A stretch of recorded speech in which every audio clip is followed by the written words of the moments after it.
So periodically, I like to bring previous clients that I've had the pleasure to working with on the podcast because what I've known to be very influential in other people's lives is someone else's story. That's what I know to be very accurate, as well as the courage and confidence that it takes to move forward and to design an intentional life for themselves after a divorce or even after a breakup. And so there's power in someone else's story for you because it's really not just a story, it's the ability to prevail, right? To rise above, to conquer those challenges and those obstacles that truly resonates with other people. Because when we hear about someone else's journey, it can actually inspire us to become bold in our own difficulties and move forward in our next chapter. Because one of the things that I find very often about people that I talk to, people that I work with, is that everybody thinks that they're on this island alone where no one gets it. We're the only ones experiencing this. We can't share our struggles and vulnerability with others. There's no hope. There's no possibility for change. We feel isolated and disconnected from others. We don't know who to turn to for help or even some form of support. We may feel ashamed or embarrassed about our situation. And sometimes we may even believe that we're not strong enough to overcome our current challenges. And so I wanted to invite um, previous client that I had the pleasure of working with. And so my guest for today is my girl, LaNita Dennis-Ramsey. Okay. LaNita and I had the pleasure of working together in my 12-week accelerated program in July of 2021. So that is like approximately 3 years ago. And I texted her earlier this week with my last minute shenanigans, okay? And I and I asked her, I was like, "Could you be a guest on the podcast?" And without hesitation, she said yes. And one of the things I love for my clients to do when they come on the podcast is to tell me what they want me to say about them, right? I told her, I said, I need a bio, need a headshot. And the reason why I like for them to tell me what they want me to say about them is because if you've been in the program or if you ever decide to be, you know why this is important for you. And so let me give a brief description of LaNita. LaNita is a daughter of God and a lover of his word. She is a native of Pennsylvania with her 3 sons, whom she has been blessed to disciple and raise. Okay, disciple, I know that. No, that's right. She is dedicated and a faithful servant in her home, her ministry with Faith Family Worldwide, and she's been on her job for 25 years. LaNita loves the power of community and shares her gift of writing, journaling, planning, creativity, graphic design, administration, teaching, and encouragement to strengthen, uplift, and provide hope to others. And so, without further ado, LaNita, thank you so much for being a guest on today's podcast. I really do appreciate it. Yes. Hi, Tanya. Thank you so much for inviting me. I'm very honored to be here. Appreciate it. Absolutely, absolutely, and I'm glad that you are here. Like I said before, LaNita and I worked together 3 years ago. Like Mhm. approximately, what this is August Yep. now, so we worked together in July. And let's kind of go back to LaNita's journey before we even get into us working together, because I think that's really important. LaNita, how long were you married? Oh, I was married for 11 years, but we were together since I was 14. So altogether, it Mhm. was 21 years total. 21 years that you all been together. So we're talking over 2 decades. And I know you said that you all been rocking together since you were 14. Yes. Mm-hmm. So that's pretty much more than the time you were here on this earth. Yes. You understand? And I'm saying that because there's so many different layers of being connected Oh, to yeah. people. And I think sometimes people don't get that. They think when you divorce the person, you just ride into the sunset. But I'm sure there was a lot of things mentally and emotionally that you had to disconnect Oh, from. yeah. But I'm sure many people are curious on what got to the point of saying we got to dissolve this after 21 years, after knowing each other since you all were 15 years, I mean 14 years old. So there's a lot of you all grew up in your adolescence, graduation, Yeah. college, kids. So what Yeah. got to the point of saying, you know, for the best interest, it's time to dissolve. Hmm. Yeah. So a lot of times you're just growing apart and it's not compatible. It's not working anymore. You know what I mean? And then it's like you're not gelling. And when a relationship becomes abusive on both sides, like mental, verbal, all the things, and of course infidelity as well, you get to the point where enough is enough. Enough is Yeah. just enough, and the Lord just bring me to that point, like it's time to go your separate way. Mm. And okay, so there was a couple of things you said. You said abuse on both sides, verbal, Hmm. emotional, infidelity. Were there and I know your personality in terms of just how LaNita is, and but I want you to really talk about this part. Do you feel like you gave your all in your marriage? Like at that point when you made that decision to dissolve, did you feel like you did everything that you could possibly do? Were there plenty of times that you attempted to reconcile, wanted to reconcile, counseling, any of those Oh things? yeah, I tried to do all of those things. Trying to go to counseling, trying to cancel ourselves. Let's read these books. Let's do whatever. Let's listen to this YouTube video. Let's do whatever it is that we can do to try to get us to be healthy. Because Mhm. that's the thing, we were not healthy. Yeah. The dynamic that we had learned how to communicate with each other, which was not in the best way. And so it was just even growing up, like we were just not really knowing, even from past experience, childhood, of how to have a healthy relationship with someone that you're, married to, or just even as people, just not respectful of one another as people. Yeah. Were you scared of making that decision after being with him for 21 years, 3 children? How old were your children at the time? Oh, I think they were 4, 7, and 11, because they're all like about, well, wait a minute, Steven's 7 years older. So they were young, like 4 and 7 for my younger ones. And then my oldest son, he was about to be 14 because he was starting his first year in high school. So yeah.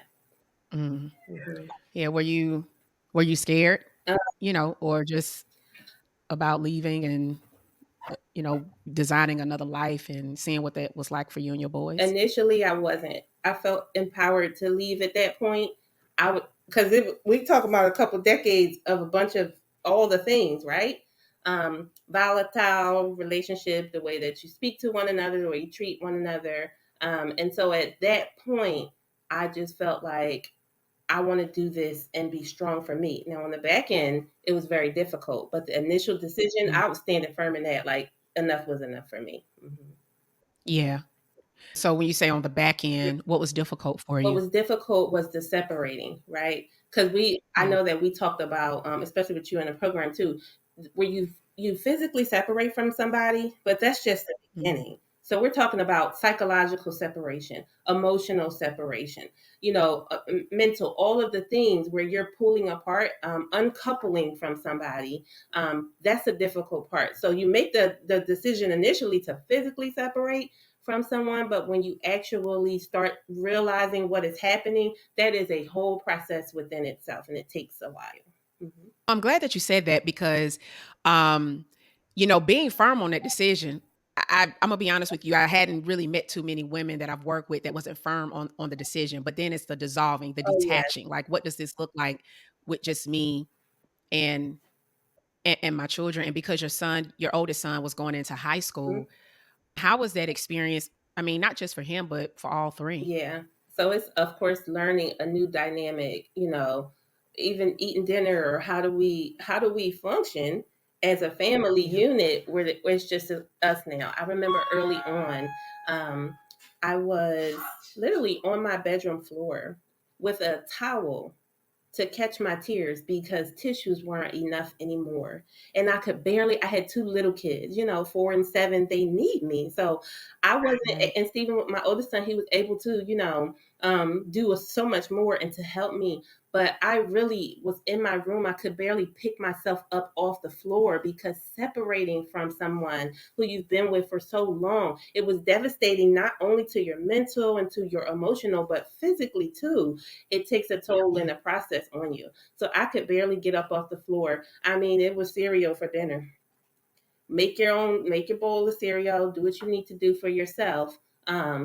Because I just couldn't do it. It was very, very physically difficult and draining. I was tired. My body felt tired. My mind was tired. My heart was ripped apart. It was just a lot. So, yeah. Wow. No, that's real. And that's something that we need to talk about is the grieving, Mhm. right? Because when divorce is very similar to losing a loved one in terms of grief. Yes.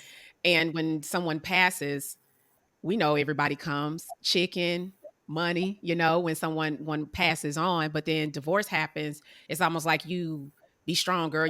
I think it's important to know like, hey, there was a time where I just couldn't just rely on my own strength in those moments. And so let's talk about that. How long were you? Because I know you say you were married 21 years. When back in 2021, when we started working together, how long had it been since you and your kid's Yeah. father um, were divorced? It was almost 4 years because it Okay. we separated in late 2016. We were still married though, and then in 2017, that's when I actually filed for divorce. So yeah, it was going on about 3 years, going on 4 years. The divorce process? Oh no, that was quick. Oh, okay. Never mind. I'm sorry. I misheard you. I'm Oh no, sorry. So it's about you said about 3 or 4 years since you guys were no longer together before correct. we started working together. Hmm. Okay. Okay. I just wanted to make sure that was my bad. You're I did Um, that thing myself. Took me 4 months because they make you wait, the waiting period and trying to see if you guys want to reconcile. And I just waited it out. I did all the paperwork myself, and then it was about 4 months later after filing that it was final. Mhm. yeah. So the legal process went pretty smooth for you. Yes, it did. Hmm. How long do you feel like you really like did you feel like in the beginning that you gave yourself permission to really grieve? I think that I did.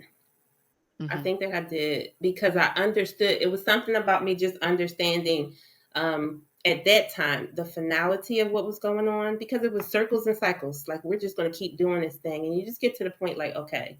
And I realized like this isn't going to work.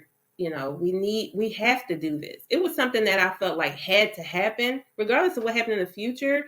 But at that time, it had to happen. We cannot go on any further like this. You, me, or these kids. We got to make something different. It has to be a change, or else, yeah, And your son being the oldest, and the reason why I kind of want to touch on him being the oldest, because at this point he's in high school. So there's a level, I'm not saying that younger kids don't pay attention because they do, but I will say when you're older, there's a lot more that he may have yeah. seen.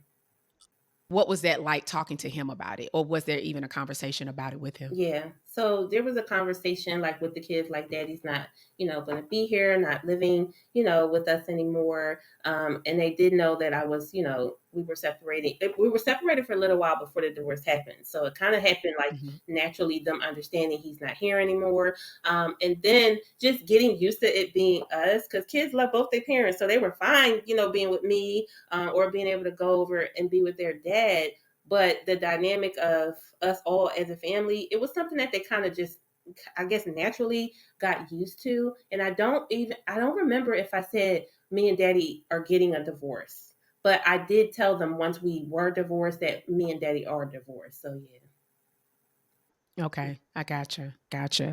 And so because it had been 4 years for you at that point, prior to us meeting and working together, what made you decide to join then? Yeah. If that was and the reason why I'm asking, because at this point, it'll be like, well, girl, it's been 4 years. Yeah. What you joining for? And so what made you say, I think I need to check this out? Yeah. So what it was me feeling like I was stuck.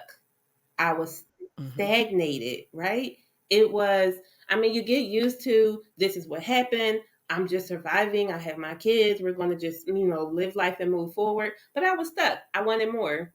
I wanted more out of my life. I wanted to know who I was again. I wanted to explore and to really, get rid of some of that remnant that was left over that still had me, I don't know, it's like you're not married physically, but you still feel like you are. Because that's the dynamic that you've known. And I wanted to know who am I as an individual? Who am I as, a woman? Who am I as, in business? Who am I, in ministry? I just wanted to get to the bottom of things because it's things underneath the surface that you don't even realize because you're living your life, right? And I didn't take the time to go a little bit further to excavate who LaNita really was. So yeah. No, I love that because that's like my ideal woman. to be quite frank, because in the beginning, so much is unfolding. Mm-hmm. You do go into survival mode. You do, because you feel like you're in danger. Because even in the abuse, it was still your normalcy. Yes. Okay. And when something's your normalcy, and listen to me when I say this, because I literally just responded to somebody on Instagram before LaNita got on here. When something's your normalcy, anything else different from that seems abnormal. So peace feels wrong. Calmness feels wrong because you're so used to chaos. Right. And so in saying that, that's my ideal woman, because we remain in survival unconsciously, because we just doing what we got to do, which I don't judge it. But then let's step it up a notch and let's take it up a notch. And so LaNita was actually, um, you were a part of my workshop. I did a finding her workshop. I had to remember it, y'all. I haven't done it in 3 years. I think I need to go back and do it, Yeah. but I hadn't done that workshop in 3 years. And LaNita scheduled a call with me. And look, let me tell you something. I was like, I don't know about her, y'all. I was like, I don't know. I was like, look, when I tell y'all, you would have thought that I was on trial. You hear me? I had, which I was like, I don't know if we gonna work. And it wasn't because LaNita. I like LaNita, and I think it was maybe some uncertainty there when you invest in yourself. You understand?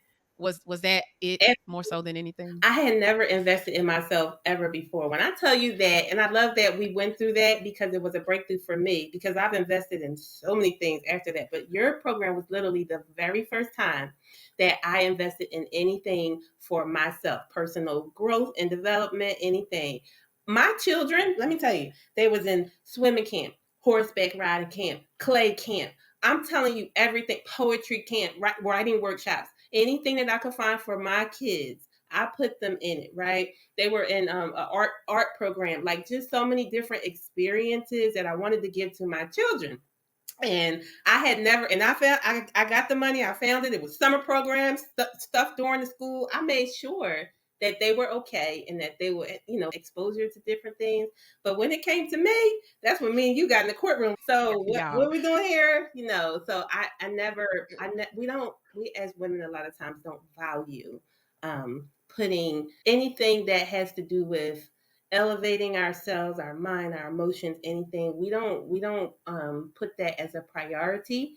We'll take care of everybody else, but not ourselves. And so I'm glad that we had that tension there, because I don't have tension no more. If I see something and I want to be a part of it, I make sure that, hey, this is going to be great for me and let me invest in it. But I had that initial breakthrough with you. So thank you. Oh, listen, y'all. I'm over here smiling if you're watching this on YouTube. When I tell you I'm smiling, because when I look back, I was like, okay. I mean, I wasn't, like I said, I wasn't mad at it. I was like, I think this is just the fear talking. Hmm. Let's just keep it real, because I was like that too. I'm like, I got kids, but it was nothing that I did not put them in. It was nothing that I would not find the money for it, because they were my priority, which I don't regret. But then it was also, I got to make sure I fill my cup. And me and LaNita had 2 calls, y'all. Hmm. So I was like, okay, LaNita, I'm gonna let you think about it and we're gonna follow up, right? Because I knew she wanted it, but then I also knew that it was a little, again, it was uncharted territory. Investing in yourself like that, right? We'll go on vacation and invest in ourselves and spend that same amount of money, if not more. Hmm. Hair, let me tell y'all something, y'all. I used to spend, let me tell y'all something. Baby, listen, back in the day, and when I say this, I'm saying it because when I went through all those financial hardships, it was never a financial hardship for me to get my hair done. I mean, I'm just letting y'all know the hair had to be done, y'all. And I had sew-ins back in the day, and Ooh. sew-ins were not cheap. The sew-ins that I had. Mm. So in other words, you found what you value, like whatever you value, you will find the money for. And so LaNita did join, and when I tell you, not only did LaNita join, LaNita got connected. So those are not the same. Just because you join some don't mean you're connected to it. How many of us may join a gym and don't connect to it? How many times we join any form of membership and don't connect? When I tell you LaNita connected, I felt like LaNita was my right hand in there. And I say that because she showed up for herself. She showed up for people in the group. Earlier, I mentioned that in her bio, she put that she is an encouragement to strengthen, uplift, and provide hope. When I tell you, that really did reflect how she showed up in the group. And with 3 kids, okay, and still having to work. So boys are in activities, So that doesn't stop by joining, right? Mhm. And I want people to understand that because you're adding something on top of everything else you have going on in your life. And so, what made you show up weekly for LaNita? Yeah.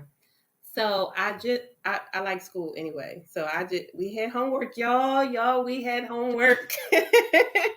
Yes, you did. It's yes, but I like homework, right? I'm just one of Yeah. those people that like to study. I like to be creative. I had my binder and my planner. Everything was ready to go. And I was interested. I was curious about what's next, what's on the other side. Even just seeing other people's stories unfold and hearing them week after week, and we're talking about the different assignments that we were given and the different things that were unfolding in our own lives along the journey.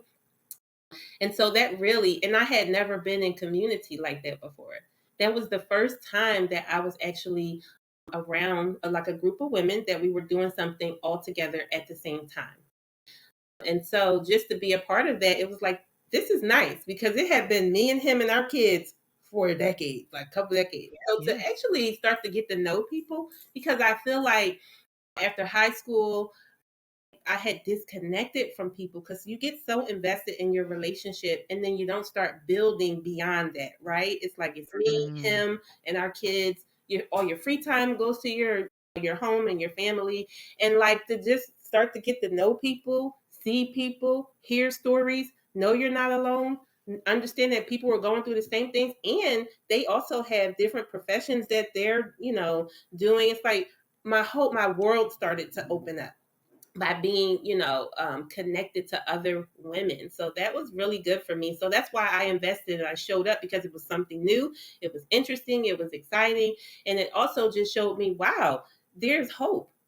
You know what I mean? You start to get hopeless Yeah. after seeing year after year after year of the same thing. And that's why when you ask me, Hmm. like, okay, well, why now after 4 years? Because within 4 years, I was still seeing year after year after year of the same thing, of now my own dynamic without him. And I was like, I want something more. I want something different. I can see that there's a whole world out there that I haven't even become a part of. I had lost, like, um, just connection with the way that the world was going. I felt like I didn't know, like, even technology, different softwares, different programs, just different things out there that I was not connected to, didn't know how to do. Then I started realizing a lot of people, um, they are familiar with this stuff, and all I have to do is get connected, and then I'll be able to, invest in these things and know what's going on. Like, even as far as YouTube, I don't really like social media like that, but as far as YouTube and these different outlets of exposure to things, I wasn't into that. I wasn't into any of those things. I was stuck in my routine. I was stuck in our story together. And now, my world was just like broadening and horizon. So I really enjoyed that part of the process. No, I love that because that's really the concept of Divorce Your Story. We don't realize the narrative that we're very well that we actually have a covenant with. Yeah. And like you said, year after year, you see the same thing. And it wasn't even about your ex, Hmm. so to speak. This is why I tell y'all, your moving forward has less to do with your ex, and it has everything to do with you. And one of the things that LaNita say, and I smiled because every client says this, Coach Tanya gives a lot of homework. And you know what? I do. And I do it because, you know, I can't just get on these calls and give people a motivational speech. Oh, yes. Let me tell you something. When you're investing your money and you're working with me, I want you. Number one, I respect your coins, and number two, I have a responsibility, right? And that's to really help my clients. And yes, the homework was in correlation with the educational classes that we had every week. And yes, LaNita had her binder, her stickers. Let me tell you something. She had it all. And every week that homework was designed to challenge you, because in order to change, you have to be challenged. And so, LaNita, one of the things that I'm curious about, because you did say early on with your marriage that there was constant abuse, right? It could be mental, emotional, it could be physical, it could be all different kinds of things. It was just a lot of, like you said, cycles and circles. I like that, Yep. of the same thing and nothing changing. And I would love to know from you was like, what are some of the, let's kind of narrow it down to three. What was some of your top 3 unbeautiful things that you had to come to grips with you about? One that I remember, first of all, it was about looking at myself. Like you said, it's Mhm. less about your ex, your partner, whatever, and more about you. So I had to look at what were some of the unbeautiful things about me. And one was that I didn't know how to talk to men. We Mm. were talking about, I think it's emasculating. We had a whole session on Mhm. that. About I was like, "Ooh, emasculation, yes. look, that's that's me. Listen, I mean, but listen, we gotta have these talks, y'all. Listen, It's real, right? Yeah. that was one of the things that I realized, that just not growing up with men. Like my brothers are much younger than me. I have twin brothers. They're 13 years younger than me. And I grew up with my mom, my grandma, my aunts. It wasn't men. And I didn't see relationships modeled in front of me that were healthy. And so just the outlook on men and how we talk to and treat them and get our way and do what we want to do, that was the model that I had. And so I took that into my marriage. So I own that part, that not only is it important for a relationship, future relationships, looking back at that, I have 3 men in my house, 3 young men. And so it made me look at myself. How are you speaking to your children? How are you showing your Yeah. sons how a woman should be treating them, respecting them, or how they should feel about themselves in relation to the women in their life? Because I had to realize that it starts with me. I'm their first example of what a woman treats them like, talks to them, how she cares for them, nurtures. So all of that, I had to check myself in that area for sure. So that was one of the biggest things that stuck with me, that session that we had. And I think most of us had said, yeah, that's me. Yep. Okay. Yeah. Another thing, I think that I didn't love myself. Mm. And you had us do, it was this like activity where we had to say something that what we liked about ourselves. I think it was something physical that you had to choose. I think that was your program.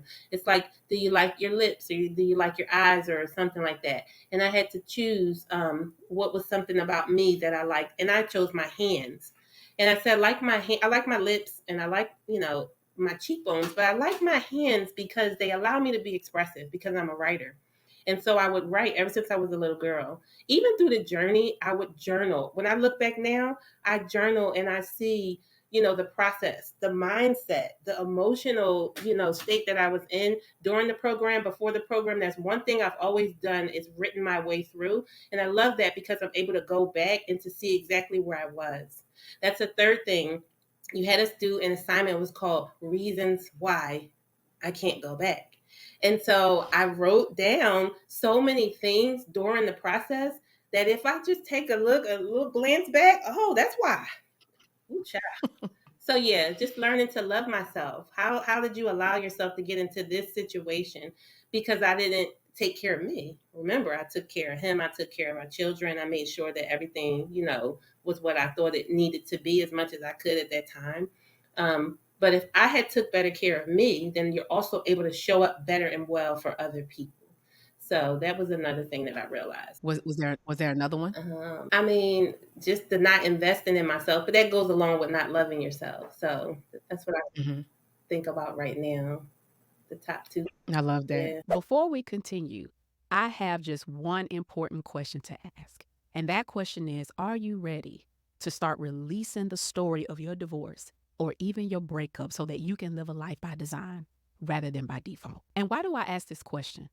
Because what I've seen in my experience over and over again is that many dissolve, but few detach, meaning that they may no longer be in the relationship anymore physically. However, they may still be attached to the story mentally and emotionally.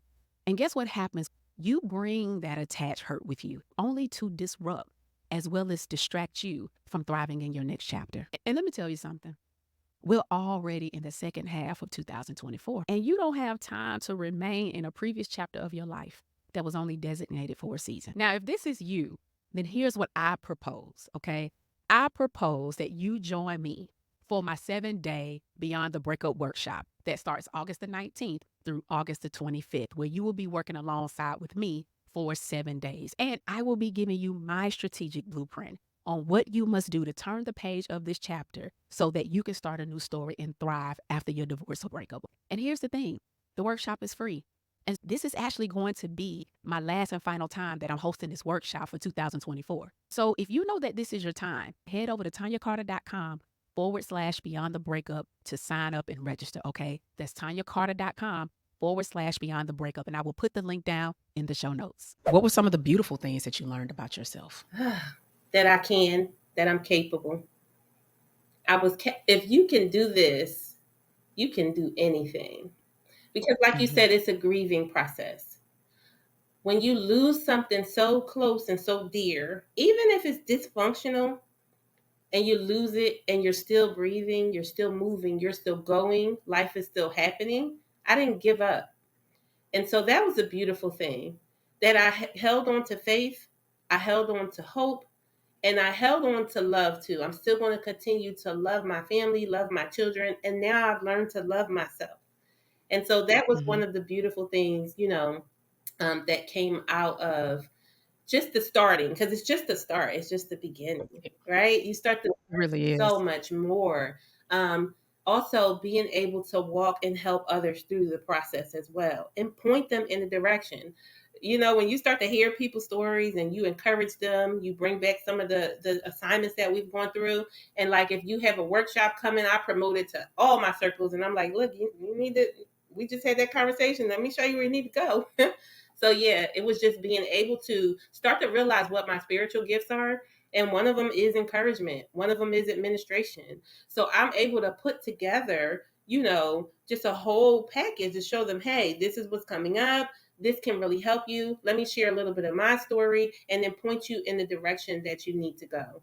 So that was one of the things, just realizing who God designed me to be. What are those things that were in me? Because I never really reached out on them.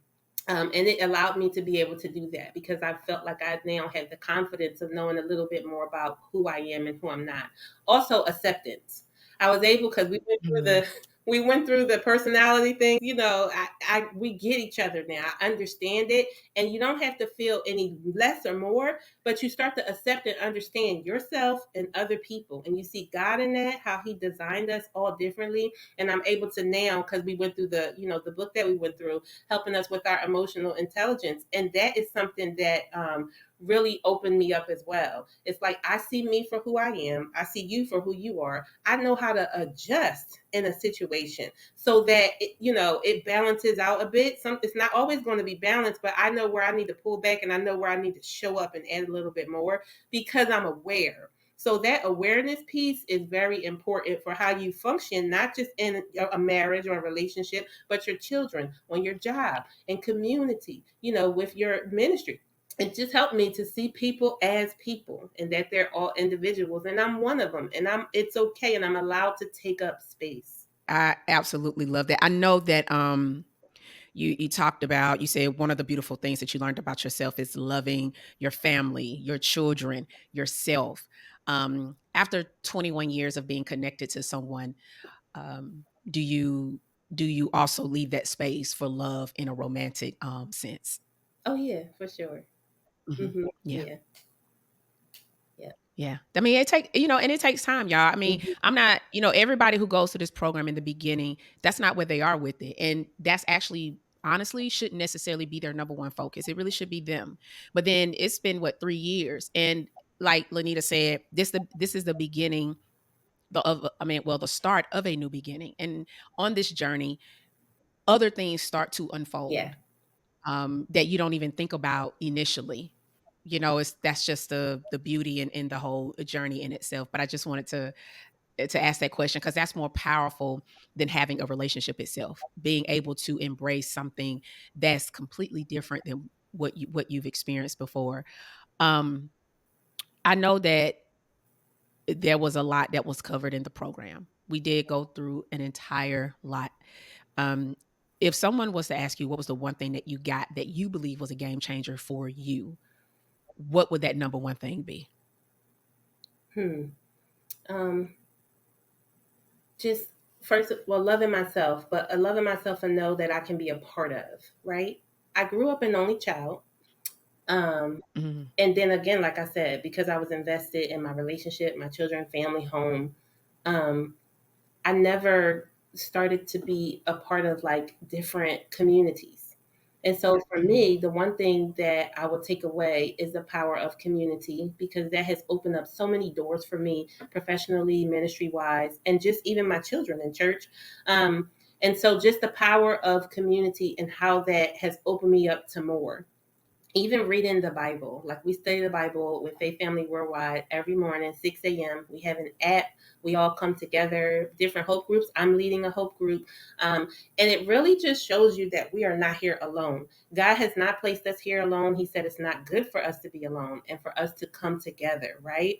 Because we all have different gifts and things that we bring to, the body as a whole to be able to make it function, and not just function, but function well. And so when you're isolated, when you're by yourself, when you're in a marriage and then a divorce, you do feel isolated. And so one of the main things that I've taken away is the power of community, right? Because you see things that you wouldn't see if you were just doing it by yourself. Because I had the counseling, Mhm. I read all the books, I went on Google, YouTube, everything, articles, blogs, and that really one step at a time is what got me through the grieving process. And so Yeah. it's one book at a time. It's one podcast at a time. It's one, conversation at a time. It's one group that you join at a time, because I started to, expand my community around me. And so those things, literally one step and one foot at a time, is how you get to the other side of things. And you're never really to the other side. You're living your life. So you just continue the journey, right? And so just to get further in the journey, just taking it one step at a time. So opening up to people the possibility that everybody's not going to hurt you. Just seeing it as a Yeah. whole. It's like, hey, you might not want to join something. What if they, hurt my feelings? Or what if it don't work out? Or what if I'm not accepted? What if I don't feel a part? Guess what? Understanding who I am, loving myself, gaining confidence, understanding and being aware of who I am and who other people is. It allows me to enter into different communities and spaces, to be okay showing up as me, who I am, and allowing myself to operate in who I am, and it's and accepting them for who they are, and even knowing how to navigate the difficult parts without running away. If this is a place where you're supposed to be, God has placed you in this circle, God has placed you in this room, you can be here, and you can be here well. And that means learning how to operate on all sides, of the coin. And so I would say that, because when we read the Bible, it's like I read the Bible and I get something, so much from it, me and God. But reading and studying in community the way that we do, it opened up so much more. And also, it happened in the program too, with us 12 ladies. It opened up so much more insight and perspective to hear from other people, to draw from their stories, to add it to mine, to take away from certain parts that I realized about myself that's not well. It was just really good. So community, the power of community, is the main thing that I would say I took from our time together. That is amazing. One of the things I want to touch bases on, because even though the program is really about you and less of your ex, there's still a relationship with your ex you have to maintain, Oh, yeah. right? Because you all share 3 handsome sons. And so, because when something's been, you know, abusive, right? Creating a different relationship outside of what took place romantically takes work, Mm-hmm. and so I would love for you to talk a little bit about your relationship with your kid's father. How are you all are like were you all able to get along initially? Did you all grow into it? Like what was that process like in recreating a co-parenting relationship? Mm-hmm. So what I'll say is, in the beginning, there wasn't good communication. And a lot of times Okay. there was no communication, because I wouldn't answer my phone. I couldn't function at certain times because I didn't know how to communicate with him anymore. I didn't want things to Mm. go to the left, because they went to the left real quick. And so for me, no contact, it was good and it wasn't good, because I wasn't learning how to, again, show up, take up space, be who I am in my new dynamic. So it made me pull away. But at the same time, no contact is very important, so that you can rebuild yourself and regain your identity, your confidence, all of those things. And so a lot of time, and in the beginning, it was mean for me. It was mean. I was being spiteful. I was doing it on purpose. I liked the attention, but I didn't want it at the same time. And so for me, it was a lot of that going on. There's another, and then we learned throughout the years to kind of, I think you called it parallel parent. We're not co-parenting. You're just, you take the boys and y'all go and do what y'all do, and then you bring them back, and then me and the boys do what we do. So there was no, we're going to do this together, interacting, none of that. It was just side by side parenting, but it was not a conjunction coming together of anything, because we could barely talk without feeling like, some kind of personal feelings getting in there. So that was initially. Throughout the years, How long did that take place? oh wow, I would say maybe 2 to 3 years, maybe 2 years or Mm, so. Yeah, of that kind of parenting. And then we started to like parent a little bit better, where we would talk. Because I would text. I wouldn't even talk to him. We would text each other, and then everything's not clear in the text. You can't fully explain, what you're trying to say, the depths of it in a text. But I was a texter. And then after that, it slowly got into, we can get on the phone. It's just about the children. We're talking. It's straight to the point, what we need to say. mhm. There's a part of your program where we talked about they have a story too. For me to learn and develop compassion for another person, their life, their story, that they are an individual, and that they have gone through, not just, they've gone through something with the divorce as well. He was here the whole time, regardless of who did what on what side. It's still, he has a story with that as well. He has his own Yeah. personal story in his own life. And so just through the years, and mostly recently the last 3 years, because remember, we were kids, so our families know each other. He knew my aunt because he was on my aunt, he grew up on my aunt's block. That's how I met him. So he knew my aunt and my cousins. He was good friends with my cousin before I ever came on the scene. So as you go through years of, being in a relationship, your family becomes family, right? So the last couple of years, we've lost someone every year. So the person that I Mm, lost, he's connected to. The person yeah. he lost his mother last year, and I'm Mm, connected there too. So I guess right. what it is you start to realize, because this is something that we didn't have, was a friendship. We had a relationship and we were together, but when you get out of that, you can see, hey, this is my friend. It was my high school sweetheart, but he's also my friend. And so you Yeah. don't realize that then. So you have to start to realize, like, who people are to you when you start losing. Because I lost my aunt, then he lost his mother, then I lost my uncle. And he came to the funeral, and it just showed me like a different side. Like, we really are tied and connected, whether you want it to be or not. Like, it's just something that it is. When you start to be able to accept that, it begins to move you in a different direction of compassion, of kindness and care, and the things that we say. If the Lord can love us in spite of us, and to continue to take care of us, and to be there, and to show his consistency for us, and unfailing, undying love, then I don't have to deny the fact that I care about him, or that he cares about me, and we can develop a new dynamic. So just being able to understand people in their story and their struggles, their losses, their wins, the ugly parts of them, and the parts that are good, I've learned to appreciate that. One of the things is how he communicate. I got all boys.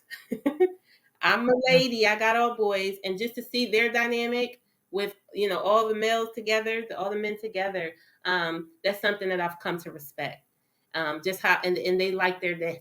They like their dad. They love their dad. So just being able to see that has helped me to become a part of that dynamic in a new way, and really respecting the process of life. Just knowing that life is not guaranteed, it's not promised, and how can we make it good for all of us while we're still here? So yeah. I probably end up doing an entire podcast episode on, co-parenting and healing. Hmm. People don't understand that those you're talking about healing from someone who hurt you, but in the same time, I still gotta talk to this person. I still gotta have a relationship with this person. And that's not an easy switch. Hmm. It's not. I can respectfully say my kid's father and I mean, we're very cordial now. Yeah. In the beginning stages, it was very few words were spoken. Yes. Um, and honestly, that's what it needed to be. It wasn't about not seeing the kids. It was just that we just needed to be limited on how much we Oh conversed. yeah. And so I love that you said that because I remember when I did the podcast episode on being friends with your ex, you reached out to me about it, because that's an honest question, Yeah, and I broke down on what that means and what basically in questions to help a person decide, can I really be friends with my ex? Because honestly, everybody can't be. right. I'm telling you, you cannot be. I've had clients where you have to be so parallel in terms of parenting because that really is the best thing that you can do for yourself as well as your children. And so I appreciate you. I appreciate you clarifying that, and I love that you all have been building over time Yes. because it does let your kids see too. So know that your kids are always watching, and the more that they see you and dad on one accord, it actually gives them a peace of mind. Hmm. It really does. And so thank you for sharing that. And I know we're kind of pressed for time. One of the things that you said when you texted me the other day back, you was like, Coach Tanya, I just had my birthday. Yes. Right. LaNita just celebrated her birthday. And what dawned on me was earlier I said that it's been 3 years since we worked together. So 3 years since we worked together, she was approaching her birthday then. But knowing that 3 years later, like if you can look back on the birthday that you celebrated before you joined versus the birthday that you just celebrated, Yeah. what has your life just been like after for LaNita in its totality? Yeah. Oh my goodness. Loving, peaceful, and joyful. And happiness too, right? Because like people have joy. The Lord gives you joy, right? And you're able to be content in whatever circumstances come up because He's our strength and He's our joy. Right.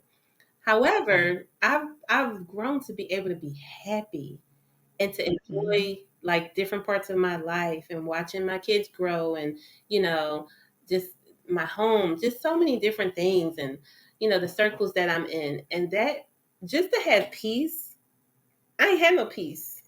We was taking shifts arguing, like we 8-hour shifts just arguing, like to have peace even when he comes Mhm. here, like when he's in my home, like it's a peaceful environment. I live in a peaceful neighborhood. Mhm. Like I didn't have peace for many, many years.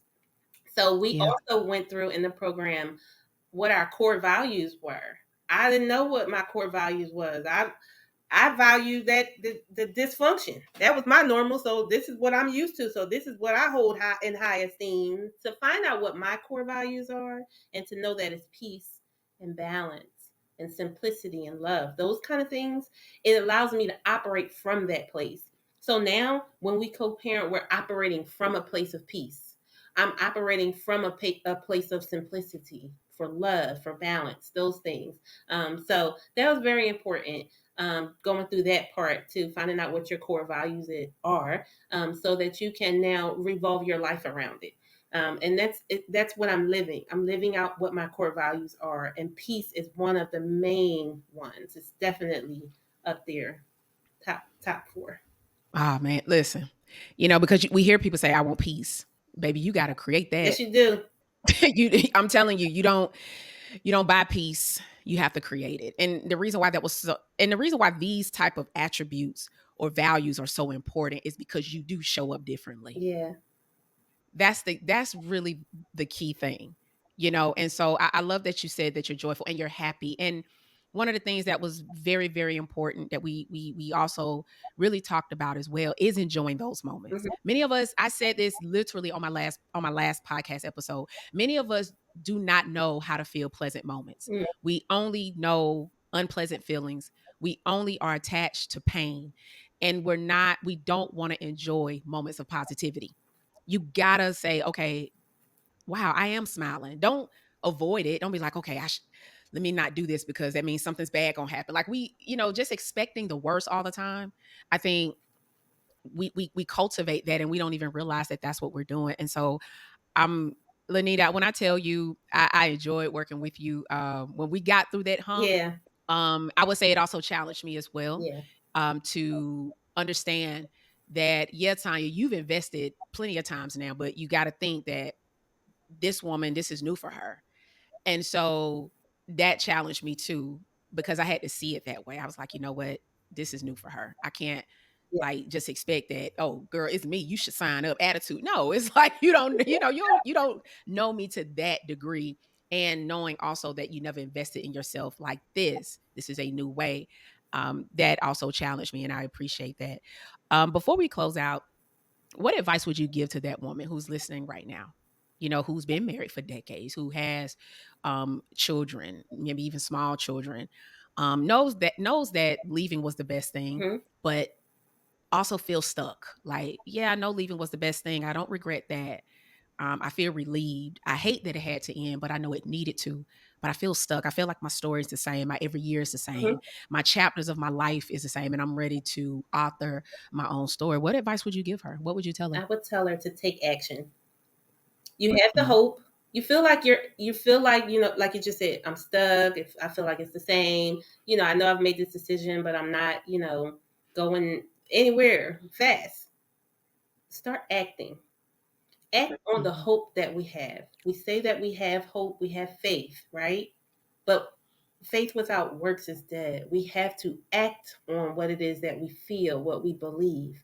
And so even if you don't see it, I remember I had went I think it was for child support, and the girl that was in there processing my case, she was telling me about her relationship and it wasn't good. It was a few years back. And she said, Girl, I could never imagine that I would be here where I am. She was like, I'm so peaceful now and so joyful. She just had this positive attitude. At the time, I'm in the thick of the divorce and I'm, going for child support and all. And I was like, I could never see what is she talking about? I just couldn't see it. And so, like I said, that one podcast at a time, that one book at a time, one conversation at a time, that allowed me to become and get to where she was. It took a few mhm. years, but I had to do something. I couldn't just sit there and think about or be on autopilot like we always talk about and think that that's going to get me to, this state of this woman that I saw where she was. So the way that you get to where you want to be is not just by hopeful, wishful thinking, but actually taking action. And it can be one step.